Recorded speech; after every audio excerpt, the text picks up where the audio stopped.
Bonjour à tous, bienvenue sur The French Designer. Aujourd'hui, nouveau concept, je crée un logo, celui du Paris Saint-Germain, champion de France 2020, malgré un championnat raccourci lié à la crise du coronavirus.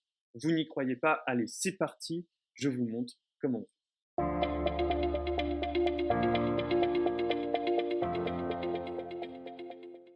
Alors, pour commencer, nous allons dans Fichier, nous allons créer donc un nouveau document, une nouvelle toile. Donc, comme c'est un logo, je veux un document carré, donc je vais mettre donc, en pixels, 1600 x 1600, c'est une bonne qualité. Format de couleur RVB classique et les marges. Donc, j'appuie sur créer et donc là j'arrive avec mon carré qui va me servir de logo. Une fois arrivé, donc là je vais vouloir mettre en format transparent. Donc pourquoi transparent? Puisque une fois mon logo terminé, j'espère pouvoir l'exporter donc au format PNG. Donc j'ai importé le logo du Paris Saint-Germain pour m'inspirer donc de ce logo. Donc voici le logo du Paris Saint-Germain. Je vais ouvrir dans une autre fenêtre le logo également pour le garder si jamais j'en ai besoin. Donc voici le logo du Paris Saint-Germain et nous allons commencer. Donc on voit tout d'abord que le logo du Paris Saint-Germain c'est un cercle. Donc je vais utiliser l'outil ellipse donc qui est à gauche. Donc je vais donc appuyer sur majuscule afin d'avoir un cercle. Donc là, on voit que j'ai bien le cercle majuscule. Et donc, si j'avais pas appuyé sur majuscule, j'aurais pu faire un rond donc comme ça, donc plus une ellipse. Donc, j'ai mon rond. Je vais essayer d'aller le cadrer justement sur le rond du Paris Saint-Germain. Donc là, je vais aller à droite pour essayer de voir. Donc là, on voit bien que c'est quand même un peu grand. Donc, je vais l'ajuster comme ceci. Donc là, il est bien. Bon, alors, je vais vraiment l'ajuster. Donc là, c'est vraiment du chipotage. Donc si on regarde bien, hop.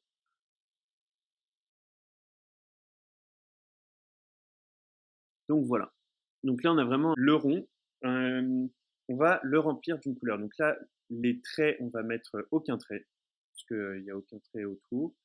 En remplissage, donc on va remplir donc la couleur. Donc là, je vais appuyer sur la pipette et remplir, par exemple, la couleur du Paris Saint-Germain. Donc là, on a notre ellipse donc, qui est là. Et donc, on a vraiment notre ellipse de base. Donc maintenant, on va s'occuper en fait des traits. Donc des traits qui sont autour, des cercles qui sont autour. Donc là, on en a deux. Donc je vais refaire un cercle. Et donc en fait, je vais faire un copier-coller de mon ellipse.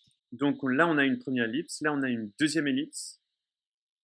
Je vais en fait enlever les deux ellipses et n'en garder qu'une. Là, ensuite, je vais enlever le remplissage. Donc j'appuie sur le petit cercle ici, donc aucun.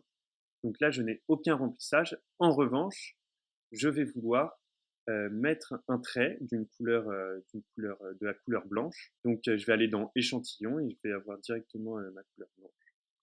Et un trait donc qui va être assez épais quand même, donc d'une taille, je dirais comme ça.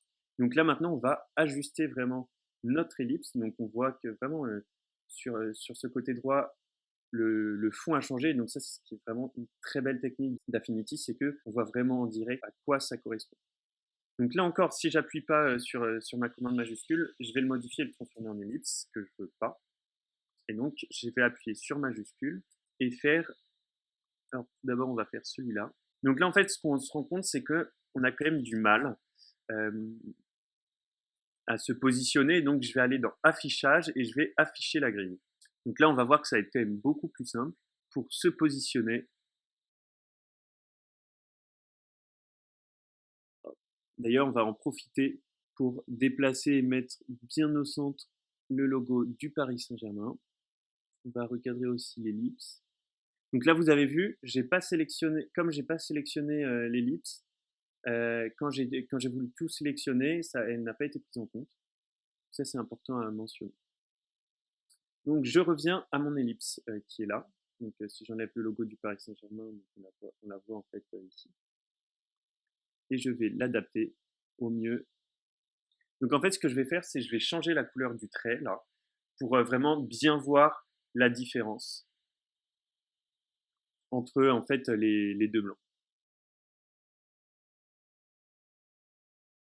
J'ajuste ma première ellipse. Donc la taille du trait semble quand même pas mal.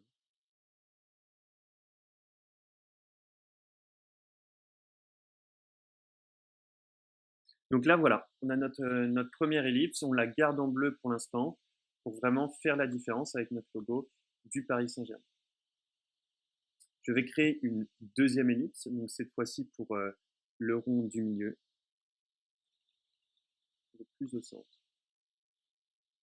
Donc encore majuscule, je réduis. J'espère que c'est la même taille, mais je pense que c'est la même taille. Hop. Alors maintenant, comme à chaque fois, on va ajuster. Là, on est vraiment sur la taille est bonne. Hop. On va encore une fois ajuster au plus près. Donc là, ça me paraît bien. Voilà, donc là, on a donc nos deux ronds concentriques. Et donc, si on fait pour l'instant, on obtient ça. C'est vraiment la base de notre logo du Paris Saint-Germain.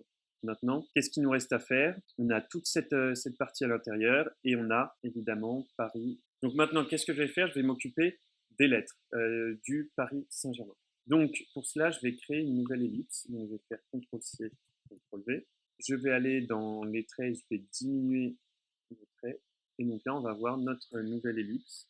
Donc on voit encore une fois l'extrême précision fait par les designers du PSG. Là, c'est bien, peut-être un peu encore décalé.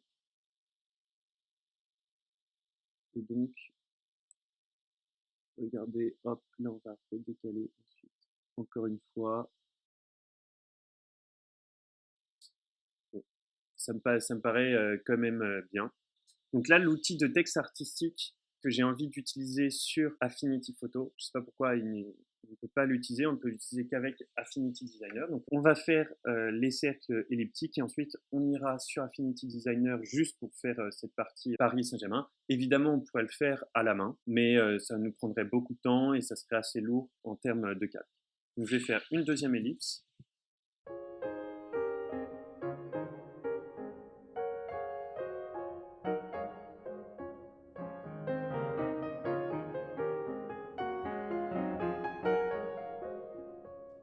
Voilà, donc là on a nos deux ellipses, et donc si on enlève le logo, on obtient ça. Donc maintenant je vais aller sur Affinity Designer. Nous voilà donc sur Affinity Designer, donc là je vais faire un nouveau fichier. Encore une fois, je vais garder la même taille, 1600 x 1600. Ok.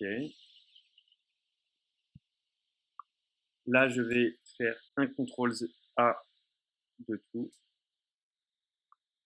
Hop, CTRL-C et CTRL-V.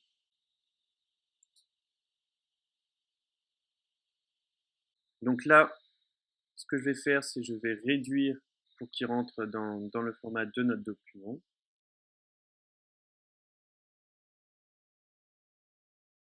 Donc là, je vais aller cette fois dans l'outil artistique qui est là. Donc là, en fait, on voit bien la différence entre là, il y a le A et là, il y a le T. Donc il faut bien mettre le T. On va mettre en Futura, qui est la police.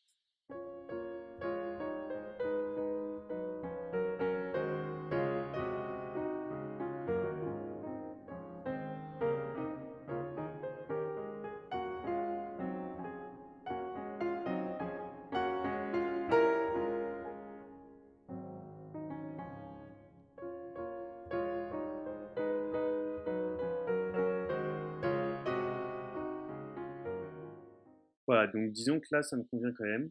Maintenant, je vais trouver donc la couleur blanche, donc l'échantillon. Et si on enlève l'image, on a ça. Donc ça me convient quand même très bien. Maintenant, je vais faire la même chose pour Paris. Pour Paris, je suis vraiment pas satisfait. Je suis vraiment pas satisfait. Du coup, on va revenir, on va le faire à la main. Donc, je vais copier ça, je vais le coller ici. Hop. Donc, on va diminuer quand même la police. Hop. Donc là, maintenant, Paris, on a vu que c'était très compliqué de le faire sur Designer.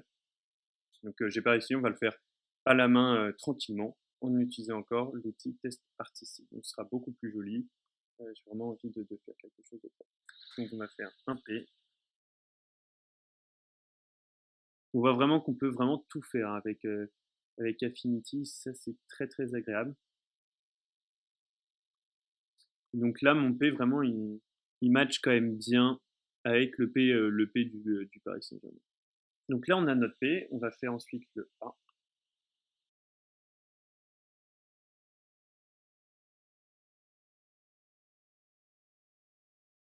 Donc là, le R de Paris, contrôle, toujours je fais des CTRL C, CTRL V. Donc pour faire un copier-coller. Donc là, on a un R vraiment qui est droit. On voit vraiment que le quadrillage nous sert énormément parce que ça permet d'avoir quelque chose de très très précis. Et en fait, quand je clique en fait sur la petite flèche, ça me permet de prendre le contrôle avec mon curseur.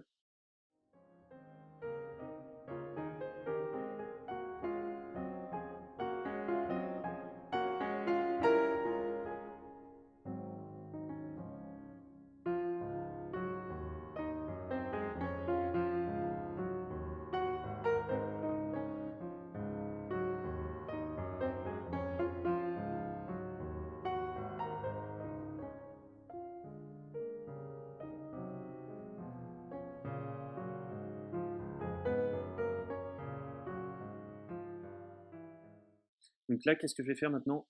euh, Pour plus de lisibilité, je vais rassembler, je vais grouper.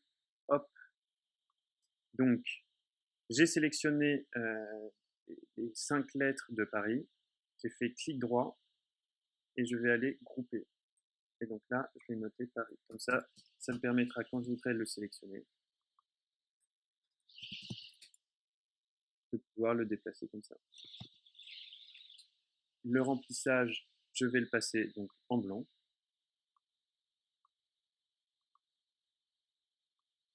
Chacune des lettres.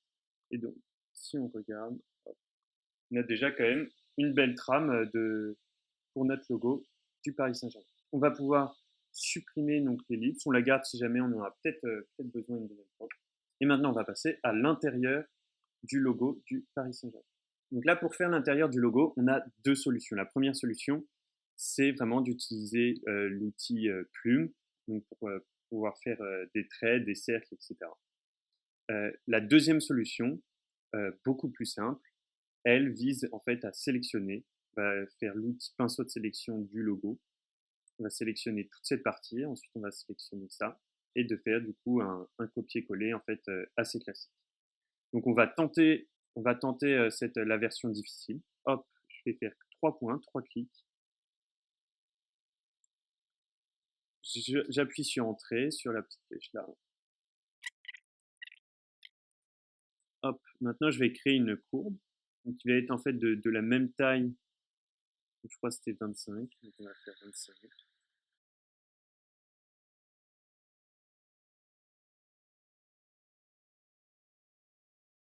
Donc voilà, là on a environ ça. Ça me paraît plutôt pas mal. On va faire un copier, un coller pour faire la même chose, mais de l'autre côté. Ensuite, un outil plume ici. Ensuite, nous allons faire exactement un nouvel outil plume ici.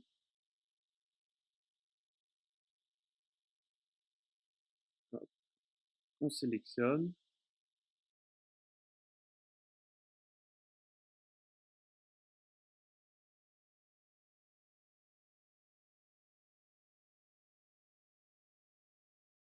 Donc là, on a vraiment notre fond. Donc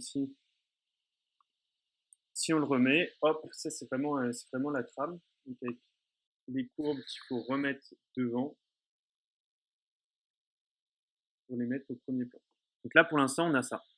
Donc maintenant, nous allons remplir en fait de rouge au milieu, un nouveau calque. Donc là, on va aller sur le côté avec donc nouveau calque, pixel, et on va colorier en rouge. Donc on va prendre mon pinceau rouge.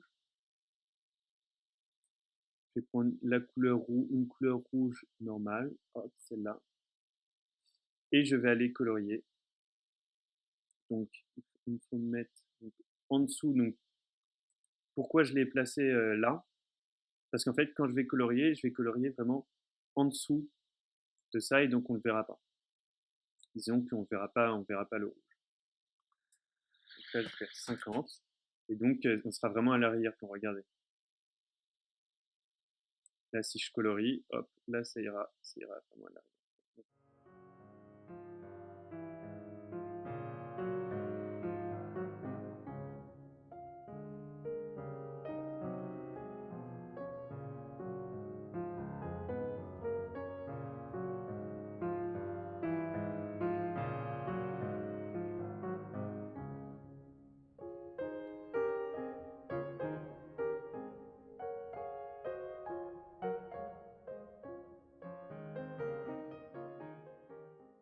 Ça, donc là, on est bien.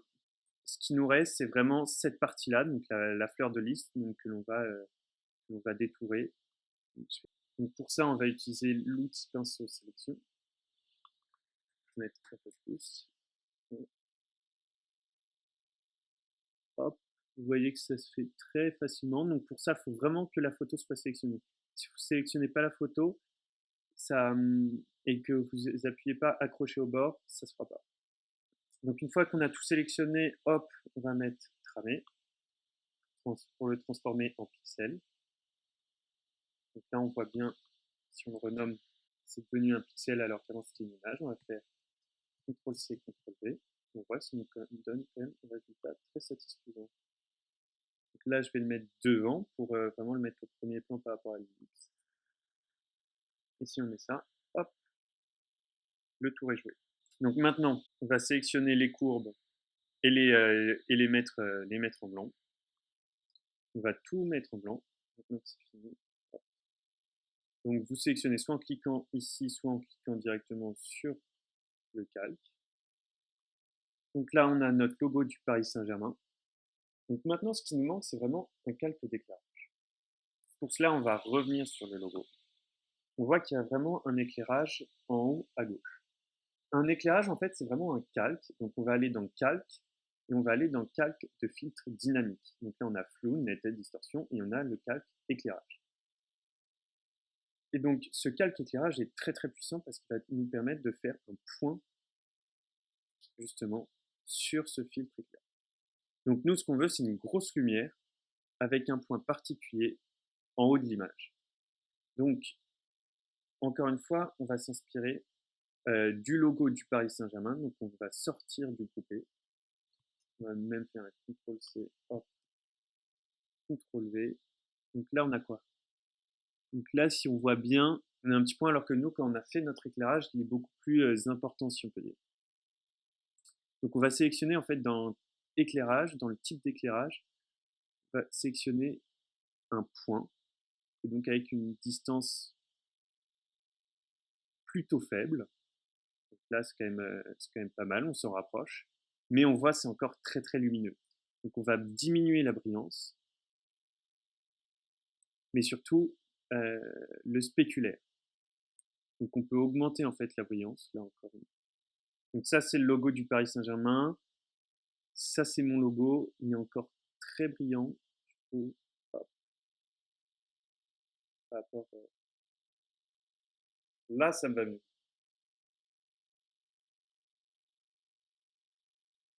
Donc on voit d'ailleurs, en fait, là, ça me va. Le seul problème, c'est qu'il est quand même beaucoup plus gris.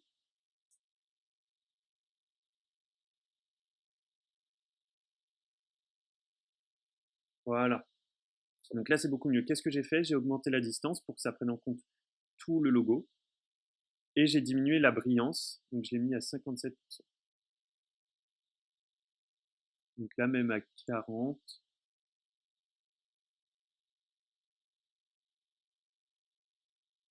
Hop, si on regarde sur le logo du Paris Saint-Germain, il est légèrement plus clair. Ouais, le côté diffusion, on va le garder. La brillance, on va le mettre ouais, côté spéculaire. Hop, regarde ce que ça fait.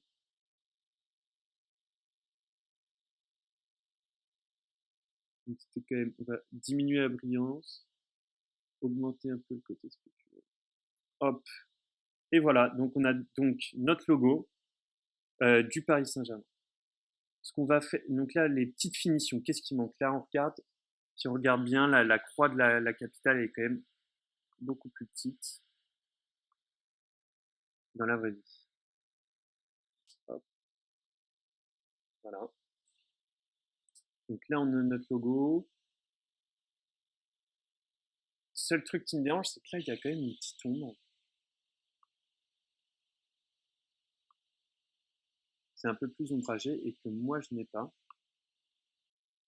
En fait, je sais, ils ont mis un réglage, en fait, vraiment, si on regarde bien, donc là, on est sur le logo du Paris Saint-Germain, le réglage, ils l'ont mis vraiment sur le fond et pas du tout sur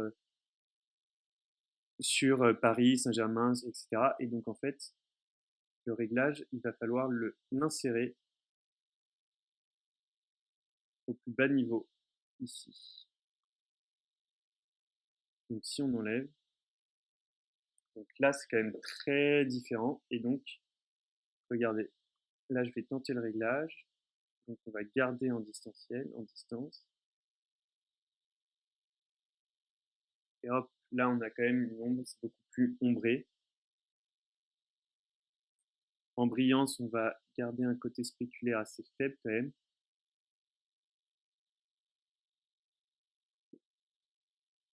Si on revient sur le logo du Paris Saint-Germain, le spéculaire est quand même plus important. Et voilà, j'ai donc réalisé le logo du Paris Saint-Germain.